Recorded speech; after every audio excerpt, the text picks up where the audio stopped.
성경 말씀 사도행전 1장 1절에서 8절입니다. 데오빌러여, 내가 먼저 쓴 글에는 물은 예수께서 행하시며 가르치시기를 시작하신부터 그가 택하신 사도들에게 성령으로 명하시고 성천하신 날까지 이 일을 기록하였노라. 그가 고난 받으신 후에 또한 그들에게 확실한 많은 증거로 친히 살아계심을 나타내사 40일 동안 그들에게 보이시며 하나님 나라의 일을 말씀하시니라. 사도와 함께 모이사 그들에게 분부하여 이르시되 예루살렘을 떠나지 말고 내게서 들은 바 아버지께서 약속하신 것을 기다리라. 요한은 물로 세례를 베풀었으나 너희는 몇 날이 못되어 성령으로 세례를 받으리라 하셨느니라. 그들이 모였을 때 예수께 여쭈어 이르되 주께서 이스라엘 나라를 회복하심이 이때이니까 하니 이르시되 때와 시기는 아버지께서 자기의 고난에 두셨으니 너희가 알 바 아니요 오직 성령이 너희에게 임하시면 너희가 권능을 받고 예루살렘과 온 유대와 사마리아 땅 끝까지 이르러 내 증인이 되리라 하시니라. 아멘. 사도행전 1장 오늘은 이 8절의 말씀을 살펴보도록 하겠습니다. 오직 성령이 너희에게 임하시면 너희가 권능을 받고 예루살렘과 온 유대와 사마리아 땅 끝까지 이르러 내 증인이 되리라 하시니라. 예수님이 부활하시고 승천하시면서 제자들에게 약속하시고 꼭 이것을 받아야 된다 라고 말한 것이 성령입니다. 왜냐하면 이 성령을 받지 않냐고는 믿음의 길을 갈 수가 없습니다. 이 사도행전을 우리가 성령행전이다 라고 우리가 말씀을 살펴보았는데 사도행전에 일어난 모든 사건은 성령을 빼고는 설명할 수가 없습니다. 그러니까 결국은 사도행전에 일어난 모든 역사는 성령의 역사다 이렇게 말할 수 있습니다. 성령이 임했다. 그 말은 무엇과 같냐면은 예수님을 모셔드렸다. 예수님을 영접했다라고 말하고 있습니다. 그런데 오늘 오직 성령이 너희에게 임하시면 너희가 권능을 받고 그랬어요. 그러니까 이제 성령은 무엇과 연관이 되어 있냐면 성령으로부터 무엇을 받느냐? 능력을 받는다. 여기서 권능은 능력을 말하는 겁니다. 그러니까 우리가 예수님을 증인의 삶을 살려면 반드시 먼저 돼야 되는 것이 뭐냐면 성령이 임해서 그 성령님으로부터 무엇을 받아야 되냐면 권능, 능력을 받아야 된다. 이렇게 말을 하고 있는 겁니다.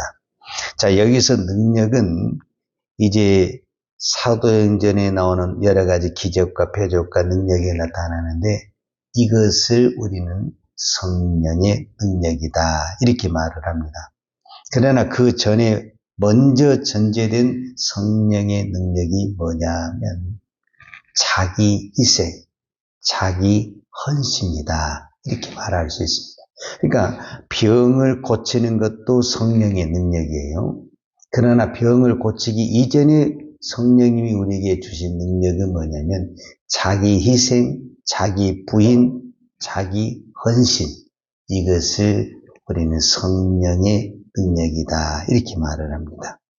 이 성령의 능력을 받은 자만이 예루살렘과 온 유대와 사마리아 땅 끝까지 이르러 내 증인이 되리라 이렇게 말씀하셨어요. 그러니까 성령을 받지 않냐고는 무엇을 할 수가 없냐? 증인의 삶을 살 수가 없다 이렇게 말을 할 수가 있습니다. 왜 증인이란 단어가 여기서 중요하냐 하면 이 증인이란 단어는 이 법적인 용어로서 내가 본 것을, 내가 들은 것을 분명히 말을 해야 돼. 내가 보았습니다. 내가 들었습니다. 증인은 안 본 것을 보았다고 하면 위증이 되는 겁니다. 내가 안 들은 것을 들었다. 그러면 이것도 이증이 되는 거예요. 근데 봤는데 또 안 봤다. 또 이것도 이증이 되는 거예요. 그러니까 증인은 결코 어려운 것이 아니에요. 자기애가 무엇을 만들어내야 된다든지, 내가 무엇을 배워서 해야 된다든지, 내 안에 어떤 능력을 드러내는 것이 증인이 아닌 것이 아니라, 내가 본 것을 보았다고 말을 하고, 들은 것을 들었다고 말을 하는 거예요. 그런데 왜 이 증인이 성령의 능력과 연관이 되냐면, 이 법적인 용어에서는 이것이 이제 증인이 법적인 용어로서는 법에서 내가 보았습니다. 내가 들었습니다. 이렇게만 표현하면 되는데 이 증인이라는 단어에서 우리에게 어떤 단어가 파생이 되냐면 순교자라는 단어가 파생이 됐습니다. 그러니까 증인은 곧 어떤 의미를 가지고 있냐면 순교자의 의미를 가지고 있습니다. 여러분 우리가 세상의 법정에서도 내가 불리하는 가운데 법정에 증인 쓴다는 게 심히 부담스럽습니다. 그런데 지금 이 성경에서 말하는 이 증인은 곧 무엇과 같냐면 내 목을 걸어놓고 증인을 해야 되는 것입니다. 그래서 여기서 말하는 증인은 순교자적인 의미를 가지고 있습니다. 왜 베드로가 분명히 예수님을 알잖아요. 우리가 잘 아는 대로 사복음서에 보면은 예수님을 알잖아요. 예수님과 방금 같이 있었던 사람이잖아요. 그런데 나 모른다. 왜 그렇게 이야기를 하는 겁니까? 그 알다 모르다 그 한마디에 내 목이 달려있는 것입니다. 그래서 알지만은 모른다고 이야기를 하는 거예요. 그러니까 성령의 능력을 받지 않냐고는 나는 알아도 모른다. 부인해버린다라는 거예요. 그래서 이 증인은 누구에게서만 나오게 돼 있냐면은 성령의 능력을 받은 사람에게서 나오게 돼 있습니다. 왜냐? 이거는 순교자, 즉 죽음과 연결이 되어 있기 때문에 그렇습니다. 그리고 내 증인이 되리라 이렇게 표현되어 있잖아요. 우리는 그냥 되리라 이렇게 되는데 이 단어의 엄격은 증인이 되라, 증인이 되라. 되라라는 건 뭐냐면 명령이라는 거예요. 명령. 그러니까 성령의 능력을 받은 사람은, 즉 성령을 받은 사람은 다 무엇이 돼야 되느냐? 증인이 되라는 명령이라는 명령. 그런데 왜 우리가 증인의 삶을 살지 못하느냐라고 말을 했을 때 바로 이 부분입니다. 증인은 내 힘으로 못합니다. 베드로가 그렇게 장담을 했죠. 나는 절대 부인하지 아니하고 떠나지 아니하고 내가 주를 위해 충성하겠다고 고백을 했지. 이 베드로의 고백이 거짓이냐? 진실입니다. 오늘 우리가 이 새벽에 수도 없이 고백하고 또 다짐하지만 현장에서 나 모른다. 나 안 들었다. 이렇게는 말을 안 할 수도 있지만은 침묵을 해버리는 거죠. 본 것을 안 본 척 해버리고 들은 것을 안 들은 척 해버릴 수가 있는 거죠. 그것이 위증이 된다라는 겁니다. 위증. 이제 구약에서는 이것을 무엇으로 표현을 했냐면은 여러분 구약의 모세 오경에 보면은 특별히 여호와께서 모세에게 이런 말을 자주 했어요. 그 말 중에 하나가 뭐냐면은 이 백성이 내 이름을 멸시하고 내 율법을 멸시하고 내 규례와 법도를 멸시한다. 이런 말을 자주 했어요. 즉 그 말은 무슨 말이냐면은 이제 여러 가지 사건이 있는데 내 이름을 무시한다. 멸시한다. 내 법도를 내 규례를 멸시한다는 말 중에 제사를 분명히 제사를 드릴 때 첫 예물을 갖다가 또 좋은 제물을 갖다가 드려야 되는데 병든 것, 쓸모없는 것, 약한 것 이런 것을 갖다 드리는 것을 뭐라고 표현하냐면 이 백성이 나를 멸시했다 이렇게 표현을 했어요. 그 중에 이제 한 가지 사건을 제가 이야기하자면, 민수기 13장과 14장에 어떤 사건이 있었냐면, 이스라엘 백성이 12명의 정탐꾼을 보내서 가나안을 정탐을 했어요. 40일 동안 정탐을 했어요. 과연 이 정탐한 12명의 사람들이 보고한 내용을 보면은 하나님이 약속한 대로 젖과 꿀이 흐르는 땅에 맞기는 맞아요. 근데 딱 보니까 거기는 웅장한 성읍이 있고, 오늘 우리로 표현하자면 수많은 군사가 있고 안악자손이 있고, 오늘 우리로 표현하자면 또 현대식 무기를 가지고 있고, 그래서 도저히 우리가 갈 수가 없는 거예요. 그래서 그들이 그 보고를 받고 통곡하며 울면서 애굽으로 가자, 이렇게 표현을 하는 거예요. 이것 자체가 여호와의 법을, 즉 여호와의 말씀을 멸시한다. 이 백성이 여호와의 말씀을 멸시한다 라고 표현을 하고 있어요. 그러니까 하나님이 말씀하셨는데 하나님을 안 믿어. 이것을 뭐라고 표현하느냐? 여호와를 멸시한 것이다, 이렇게 표현을 하고 있는 거죠. 성령님이 지금 내 안에 왔어요. 우리는 지금 성령님이 내 안에 오셔서 성령님이 우리의 주인이 되셨어요. 내가 예수님을 모셨어요. 그러면 예수님이 내 주인이 되셨어요.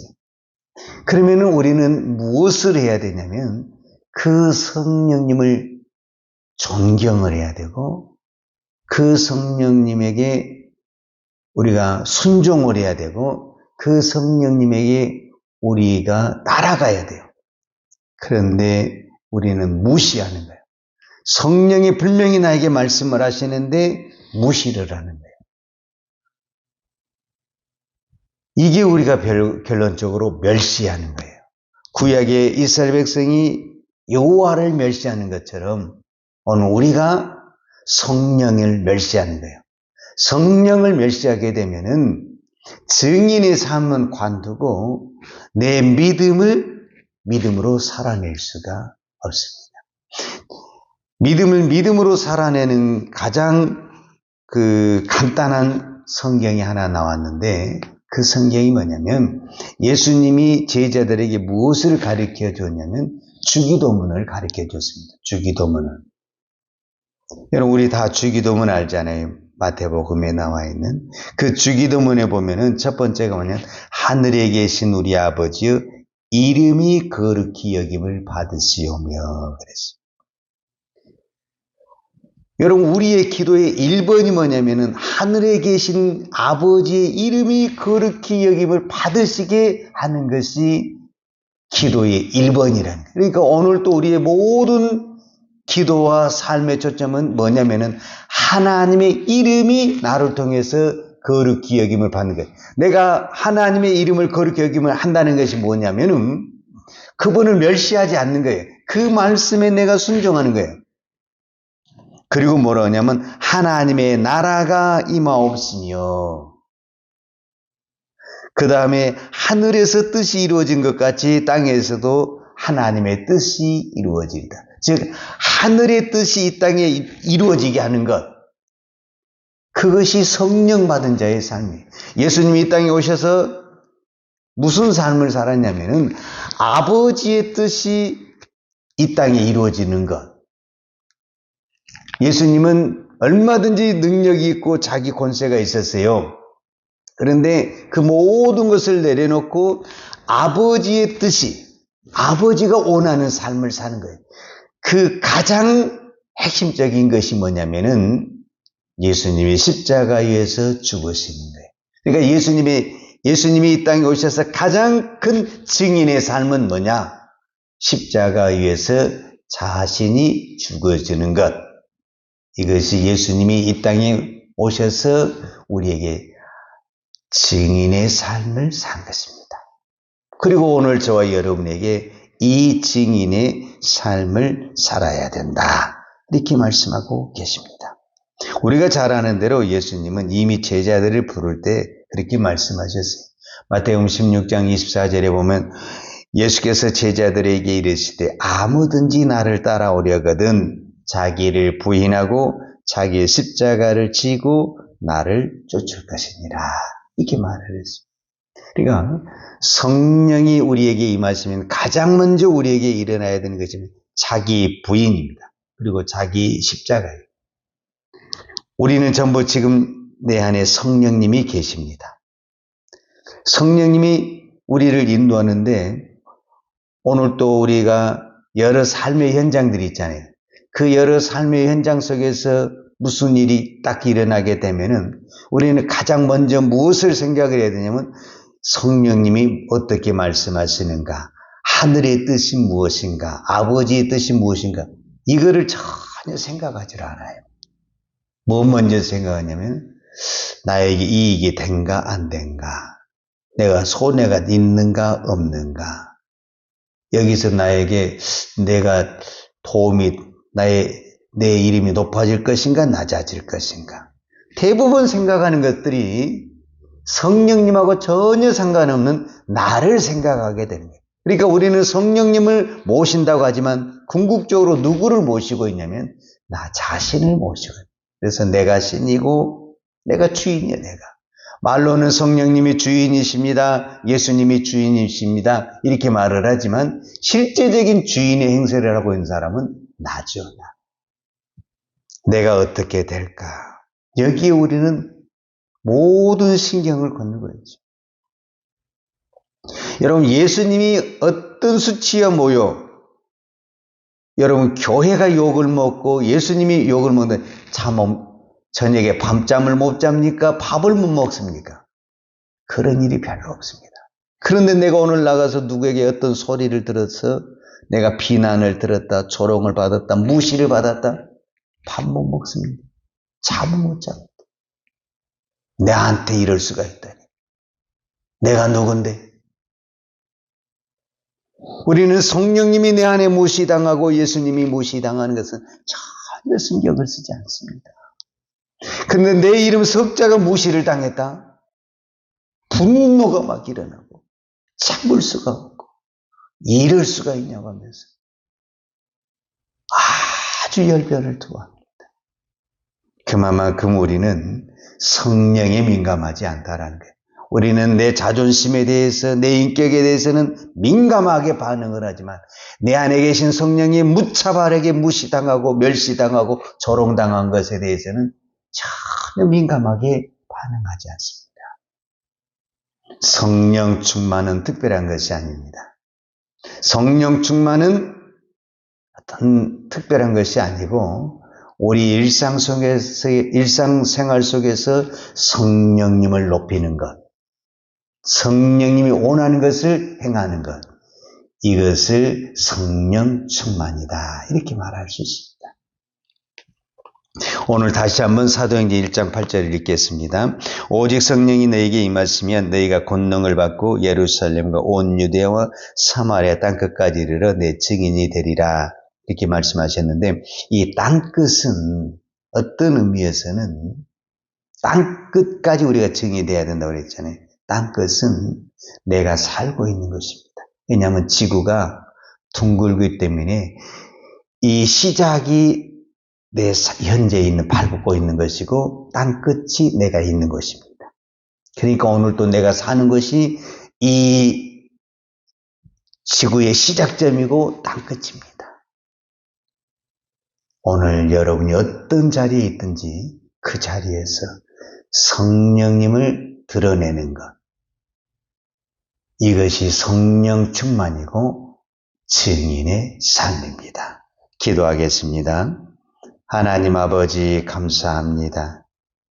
오늘도 저희들에게 성령을 부어주시고 증인의 삶을 살라고 명령하신 주님, 오늘 우리가 수없이 고백하고 또 고백하면서도 우리는 성령님을 존중하고 성령님을 높이기보다는 보이는 건물을 높이고 사람을 높이고 내 이름을 높일 때가 참 많습니다. 하나님, 아직도 우리는 성령에 사로잡히기보다는 세상에 내 욕심에 사로잡힐 때가 참 많습니다.